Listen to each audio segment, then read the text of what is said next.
আমরা ড্রিমওয়েভারের টেমপ্লেট ব্যবহার করেও খুব সুন্দরভাবে ইজিলি ওয়েব ডিজাইন করতে পারি। দেখুন এই জন্য আমরা চলে যাব ফাইল মেনু নিউতে এবং এখানে basic page by default basic page থাকে।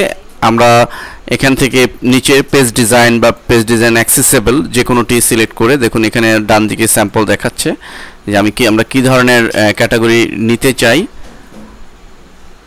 সে আমরা এই image picture of description horizontal এটি সিলেক্ট করে আমরা ক্রিয়েট বাটনে ক্লিক করব। তাহলে দেখুন অলরেডি ড্রিমওয়েভার আমাদেরকে একটি ইন্টারফেস অলরেডি তৈরি করেই দিয়েছে।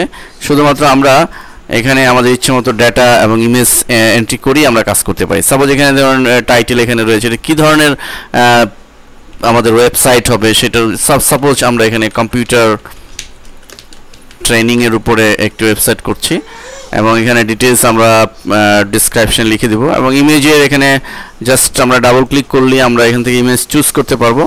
আমরা যে কোনো ইমেজ এখান থেকে নিচ্ছি, সে আমরা প্রিমিয়ারের ইমেজটি নিচ্ছি। দেখুন অলরেডি ইমেজ সেট হয়ে গিয়েছে, আমরা যে কোনো ইমেজ এখানে সেট করতে পারবো।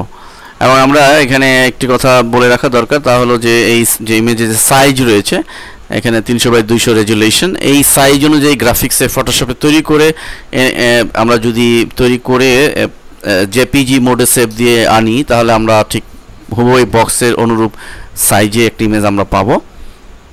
তো এভাবেও আমরা ড্রিমওয়েভারের যে বাই ডিফল্ট যে টেমপ্লেট রয়েছে এর মাধ্যমেও আমাদের ওয়েব ডিজাইনের কাজ ইজিলি করতে পারি।